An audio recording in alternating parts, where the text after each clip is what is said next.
journal vous est offert par le FPI, Fonds des promotions de l'industrie, votre partenaire privilégié pour la réussite de vos projets.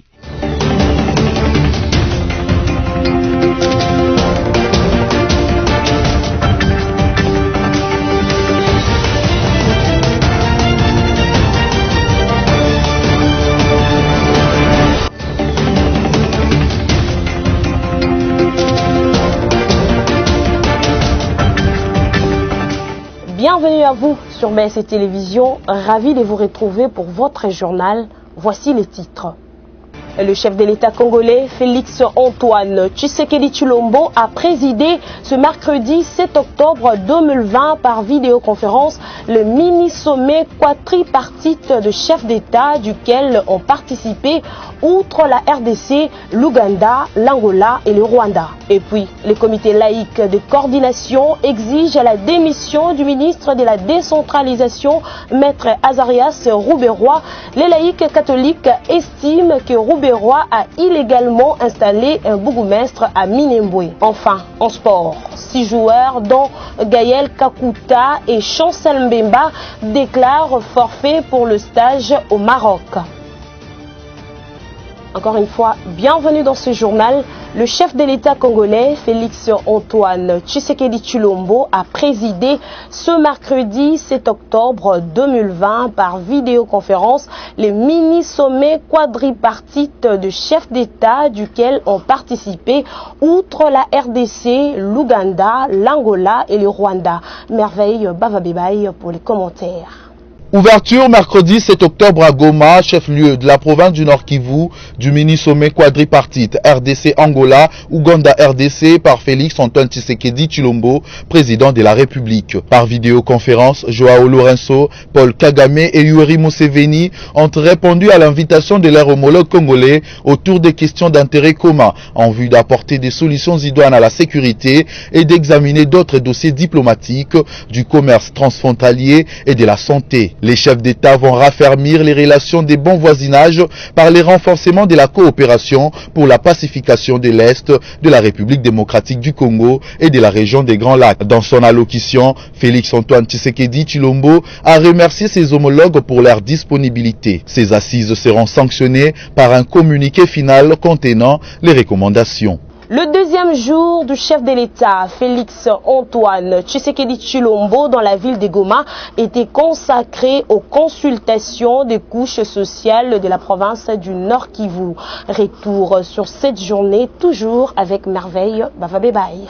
La deuxième journée de Félix Antoine Tshisekedi Tshilombo dans la ville de Goma au Nord Kivu a été marquée par une série de consultations sur la sécurité et le développement de cette province. Tout d'abord Mike Hammer, ambassadeur des États-Unis en République démocratique du Congo, avec qui ils ont parlé partenariat pour la paix et la sécurité. Vous savez, les États-Unis et la RDC ont un partenariat privilégié pour la paix et la prospérité. Le président nous a demandé aux États-Unis et à la communauté internationale de l'aider à sécuriser l'Est du pays, spécialement parce qu'il y a beaucoup de groupes armés qui menacent et tuent la population. Dans son agenda, il a reçu les chefs coutumiers dont leur porte-parole, le Mwami Bamouko Kassambidi, s'est dit confiant et a apprécié la détermination du chef de l'État. Nous sommes venus voir le chef de l'État pour effectivement exprimer certaines doléances et ces doléances sont surtout liées au problème de l'insécurité qui sévit au Nord Kivu. Dans la population et nous-mêmes, nous sommes vraiment victimes. Avec les élus du peuple du Nord Kivu, Félix Antoine Tshisekedi Tshilombo a abordé les questions de sécurité et celles ayant trait aux conditions de vie et de la population de ce coin du pays. Au chef de l'État concernait 2 points ou 2 volets. Le premier, c'est le volet sécuritaire et le deuxième, c'est le volet socio-économique. Pas seulement que les opérations militaires, mais aussi la diplomatie qui est importante pour établir la sécurité. Et pour clôturer cette journée, le président de la République a conféré avec le ministre national de la Défense, Emengo Mukena, qui était accompagné des hauts cadres de forces armées et de la République démocratique du Congo. Il était essentiellement question de recevoir de lui des orientations précises. Comme vous le savez, Les opérations vont totaliser bientôt 1 an. De grandes opérations, les opérations de grandes envergures qu'on a lancées à Béni, mais aussi qui se poursuivent dans la côte. Il y a des avancées significatives. Le gouvernement de la République démocratique du Congo est résolument tourné vers la diversification de l'économie nationale.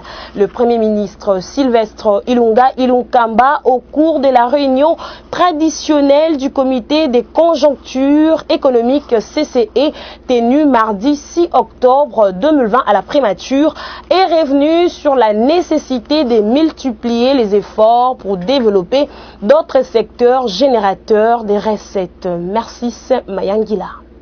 Au cours de cette réunion, le Premier ministre Sylvestre Ilunga Ilunkamba rappelle l'urgence d'accélérer le processus de la diversification de l'économie. À cette occasion, pour se faire une idée des actions réalisées dans les secteurs agricoles pour stimuler la croissance, le chef du gouvernement a instruit le gouverneur de la Banque centrale du Congo, BCC, de présenter les dossiers sur les financements y relatifs. La production n'est pas que minière. C'est pour cela que dans la note présentée par le gouverneur de la Banque centrale, le Premier ministre a insisté pour que les autres secteurs aussi redoublent d'ardeur pour rivaliser les secteurs miniers. Et le Premier ministre a demandé au gouverneur de la Banque centrale de nous présenter la situation des efforts qui ont été fournis dans le secteur agricole pour que le gouvernement puisse y jeter un regard quand même d'autorité et inciter ainsi la production agricole. En ce qui concerne l'examen du tableau de bord de l'exploitation minière, les membres du comité des conjonctures économiques ont noté que la production de produits miniers se maintient au pays, mais les prix des minerais enregistrent quelques baisses négligeables. Il n'y a pas beaucoup à craindre et le ministre a signalé même qu'il peut y avoir certaines entreprises minières qui pourraient commencer la production au courant de l'exercice 2021, ce qui va encore conforter notre production. Les CCE se félicitent de la stabilité du cadre macroéconomique en dépit des fluctuations minimes au niveau du taux d'inflation marqué par une légère accélération de prix dans certains coins de la République démocratique du Congo. Le bulletin de la situation épidémiologique de la Covid-19 en République démocratique du Congo pour la journée du 6 octobre 2020 révèle que 11 nouveaux cas positifs ont été enregistrés, dont 13 à Kinshasa, la capitale, 1 dans le Haut-Katanga et 1 dans le Haut-Tsouélé. Sophia Zaorati nous en dit plus. 220 échantillons ont été testés, 2 nouveaux décès ont été enregistrés parmi les cas confirmés, ce qui fait passer les bilans à 276 morts depuis le début de la pandémie. Dans ce bulletin, il a été souligné qu'aucune donnée n'a été rapportée depuis le 5 septembre 2020 concernant le nombre de patients sortis guéris. La répartition de cas dans les 21 provinces touchées de la pandémie se présente comme suit. Kinshasa, 818 cas, Nord Kivu, 983 cas, Congo central, 515 cas, Haut-Katanga, 334 cas, Sud Kivu, 307 cas, Ituri, 157 cas, Lualaba, 116 cas, Ououélé, 84 cas, Kwilu, 6 cas, Sud Ubangi, 6 cas, Chopo, 50 cas, Nord Ubangi, 31 cas, Équateur, 15 cas, Tanganyika, 6 cas, Kasai central, 3 cas, Kasai oriental, 3 cas, Maniema, 2 cas, Olomami, 1 cas, Kouango, 1 cas, Chuapa, 1 cas. Rappelons que, depuis le début de l'épidémie déclarée le 10 mars 2020, le cumul de cas est de 10 804, dont 10 803 confirmés et 1 cas probable. Au total, il y a eu 277 décès, 277 confirmés et 1 cas probable, ce qui représente une totalité de 2,6% et 10 239 personnes guéries. Le pharmacien Floribert Batangou du Centre de recherche pharmaceutique de l'Uozi au Congo central a dévoilé à la presse mardi 6 octobre 2020 que son médicament appelé Manacovid est efficace contre la pneumopathie à Covid-19. À l'en croire, les symptômes cliniques disparaissent après 3 jours d'administration. Le test du labo devient négatif au bout de 5 jours de traitement et 300 patients soumis à Manacovid ont été tous guéris. Rendons-nous dans la province de l'Équateur où l'équipe de riposte contre la maladie à virus Ebola n'a signalé aucun nouveau cas positif le mardi 6 octobre 2020. C'est le 7e jour successif sans nouveau cas. Le dernier cas confirmé remonte au 28 septembre 2020. Suivez. Selon le bulletin de l'équipe de riposte à ces jours, il n'y a qu'un seul cas confirmé actif. Il est pris en charge au centre d'isolement de Lusango dans la zone de santé de Makanza. Aucun nouveau décès n'a été notifié pour la même journée. Depuis le début de l'épidémie déclaré le 1er juin 2020, le cumul de cas est de 128 dont 119 confirmés et 9 probables. Au total, il y a eu 53 décès, 44 confirmés, 9 probables et 68 personnes guéries. Notez que les experts tant de gouvernement national et provincial que de partenaires engagés dans la province contre la Covid-19 et la maladie à virus Ebola dans la province ont été en atelier de 2 jours depuis lundi 5 octobre 2020 à Mbandaka pour recadrer la stratégie de la lutte contre la pandémie et de mettre fin à la 11e épidémie d'Ebola qui dure depuis 4 mois dans 13 zones de santé de la province affectée. Le conseiller principal du chef de l'État en matière des mines est à la tête d'une délégation qui séjourne à Kisangani dans la province de la Chopo. Une mission qui s'inscrit dans les cadres de préparatifs de la 4e conférence des mines en République démocratique du Congo. Suivez. La ville de Kisangani, chef-lieu de la province de la Chopo, devra abriter avant la fin de l'année 2020 la 4e édition de la conférence minière de la République démocratique du Congo. C'est ce qui justifie la présence d'une forte délégation venue de Kinshasa que conduit le conseiller principal du chef de l'État en charge de mines, Michel Eboma, qui circonscrit le cadre de sa mission à Kisangani. Le Congo étant un pays minier et tout ce qui touche aux mines intéresse l'Afrique et le monde entier. La ville de Kisangani sera pour 2-3 jours, ou 4 jours même, le miroir de la République démocratique du Congo. Au chef de l'État, c'est à lui que revient la primeur du rapport. Et c'est à lui de décider des dates de la tenue effective de la 4e édition. En véritable annonciateur, Michel Eboma va au cours de cette mission inspecter les sites qui accueilleront ces assises. Il demande ainsi pour l'occasion au Boyomé de réserver un accueil digne d'une grande ville au président de la République. Le message est que tous les habitants de la ville de Kisangani doivent, n'est-ce pas, savoir qu'ils sont dans le cœur de son Excellence, Monsieur le Président de la République. Voilà pourquoi cette conférence doit se tenir à Kisangani. Il a ensuite été reçu par le gouverneur de la province de la Chopo, Wale Lufungola, auprès de qui il a livré la volonté du chef de l'État, Félix Antoine Tshisekedi Tshilombo, de voir se tenir à Kisangani la 4e édition de la conférence minière de la République démocratique du Congo. Les comités laïcs de coordination exigent la démission du ministre de la décentralisation, maître Azarias Rouberoy.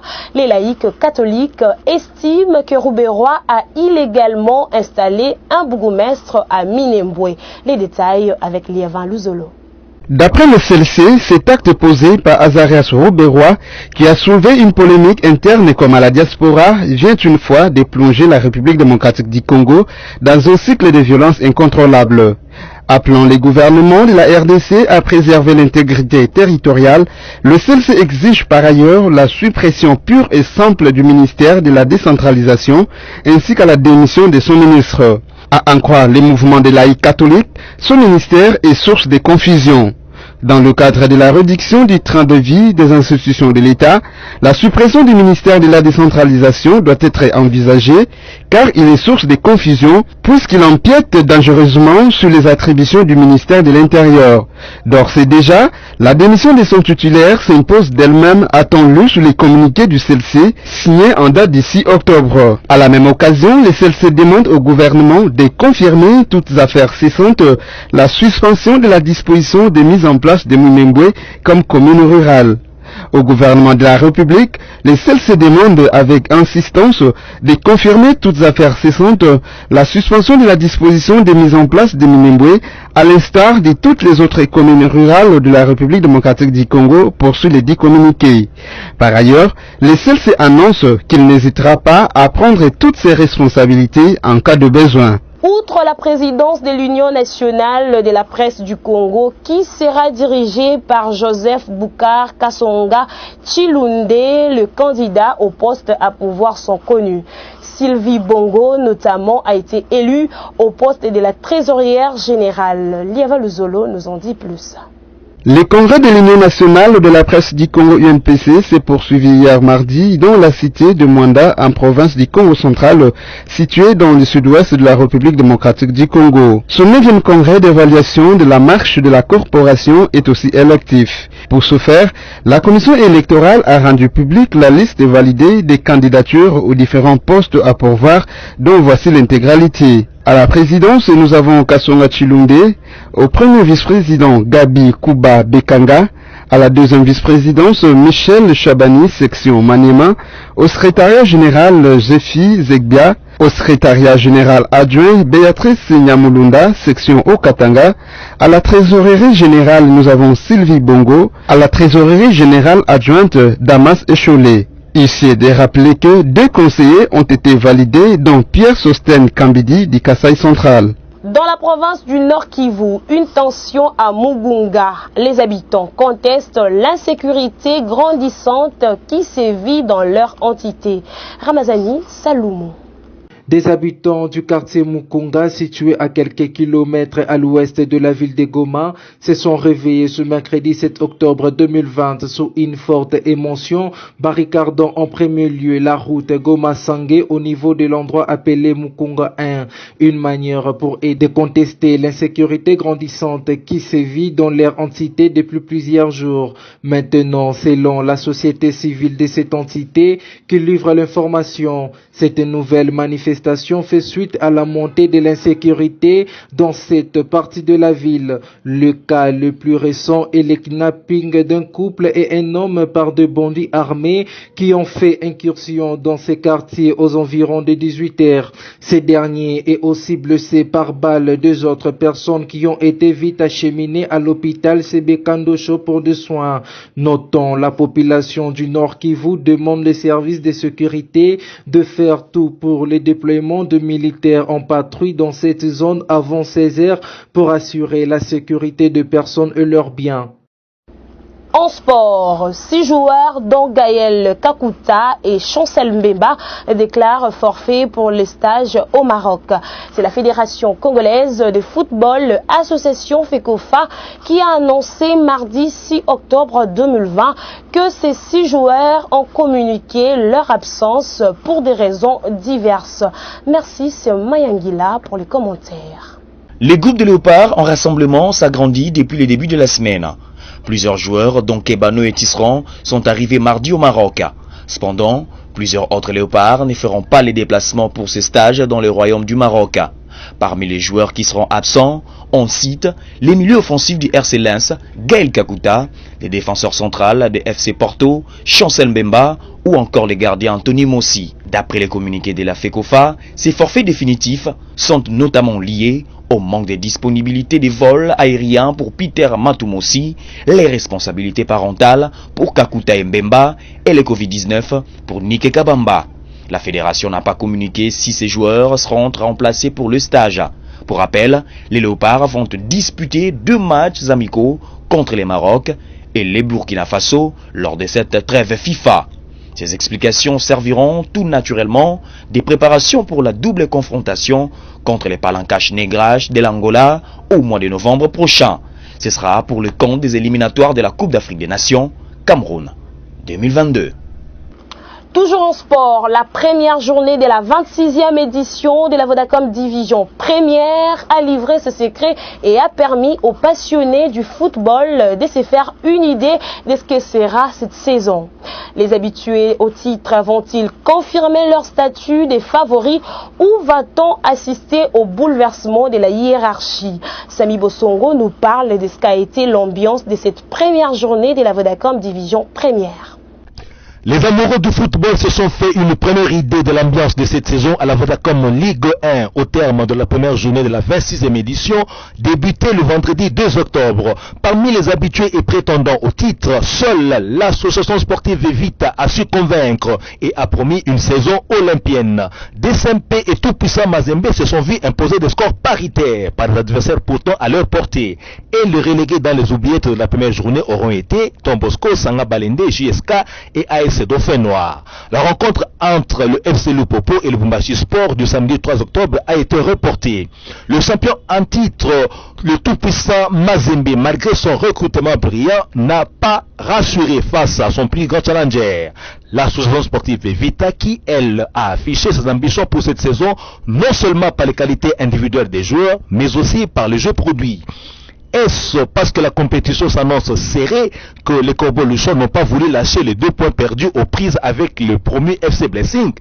Le club de Kamalondo veut ces 2 points sur tapis vert. Dernière nouvelle, c'est à travers une plainte contre FC Blessing à la FECOFA, le chargeant d'avoir utilisé le joueur Alongo Mambolo, dont la licence non seulement porte 2 numéros différents, 2030 et 2420, mais aussi n'a jamais été validé par le médecin qualifié. Ce qui a écrit le tout-puissant Mazembe dans sa plainte suppose que les examens médicaux préalables n'ont jamais été effectués en violation des articles 127, 128 et 130 chapitre 8 du référentiel général de sécurité RGS en sigle.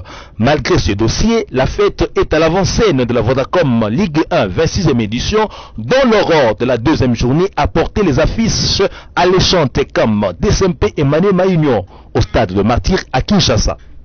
Place à présent à la revue de presse sélectionnée et résumée pour vous sur BSC Télévision. Mesdames et messieurs, bienvenue à la lecture de médias en ligne sélectionnés et résumés pour vous sur BSC Télévision ce 7 octobre 2020. Ouvrons cette revue de presse avec les sites d'information actualité.cd qui titre à sa une. Sud Kivu, 3 morts dont un soldat suite à une embuscade d'hommes armés dans un village à Fizi. Une embuscade d'hommes armés tendue contre un véhicule transportant des civils et quelques militaires fait 3 morts au village Tulungu près de Kilembwe, le chef-lieu du secteur des Loulengue en territoire de Fizi. Parmi les victimes, il y a un soldat. Le chef du secteur de Loulengue, Samuel Moulumba, a dit à actualité.cd que les assaillants ont amené d'autres personnes dans la brousse. C'était à 13h que ces assaillants ont débuté par maîtriser la Jeep en tirant sur le passager, ce qui a occasionné la mort de 2 civils et un élément de FARDC. 4 autres civils et un officier des gardes de major ont été emportés dans la brousse.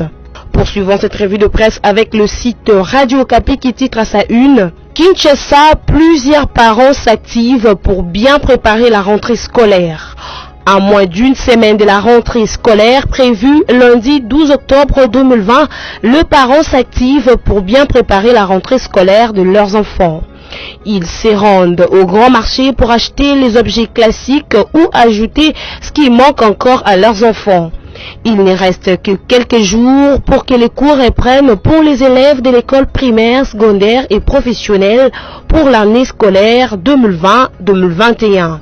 À Kinshasa, les parents s'activent à leur procurer des objets classiques comme ils peuvent, même si certains d'entre eux n'ont pas suffisamment de moyens financiers pour le faire. Les uns achètent le cahier, les autres les uniformes et les sketchs.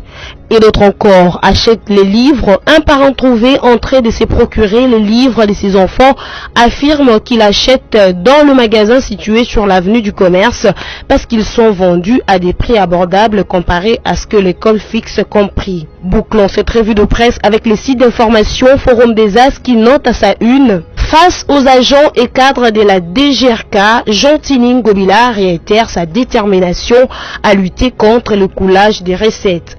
Le gouverneur de la ville-province de Kinshasa, Jean-Tini Ngobila Mbaka, s'est entretenu hier mardi 6 octobre avec les agents et cadres de la Direction générale des recettes de la ville de Kinshasa, DGRK, dans la salle de spectacle du collège Boboto à Gombe. Dans son adresse, l'autorité provinciale a réitéré son engagement à lutter contre le coulage des recettes, l'évasion et la fraude fiscale. Tel qu'annoncé dans son discours lors du lancement des travaux de l'élaboration du budget de la ville de Kinshasa, exercice 2021, Jean-Tini Ngobila Mbaka reste formel face à la fraude fiscale.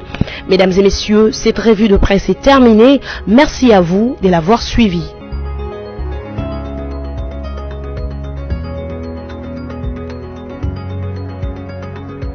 Mesdames et messieurs, nous sommes à la fin de cette session d'information. Si vous nous avez pris en cours de diffusion, voici les rappels de principaux titres. Le chef de l'État congolais, Félix Antoine Tshisekedi Tshilombo, a présidé ce mercredi 7 octobre 2020 par vidéoconférence le mini-sommet quadripartite de chefs d'État duquel ont participé, outre la RDC, l'Ouganda, l'Angola et le Rwanda. Et puis, le comité laïque de coordination exige la démission du ministre de la décentralisation, Maître Azarias Rouberoy. Les laïcs catholiques estiment que Rouberoy a illégalement installé un bourgmestre à Minembwe. Enfin, en sport, 6 joueurs dont Gaël Kakuta et Chancel Mbemba déclarent forfait pour le stage au Maroc. Mesdames et messieurs, ce journal qui a été préparé par l'ensemble de la rédaction de BSC Télévision est terminé. Merci à vous de l'avoir suivi.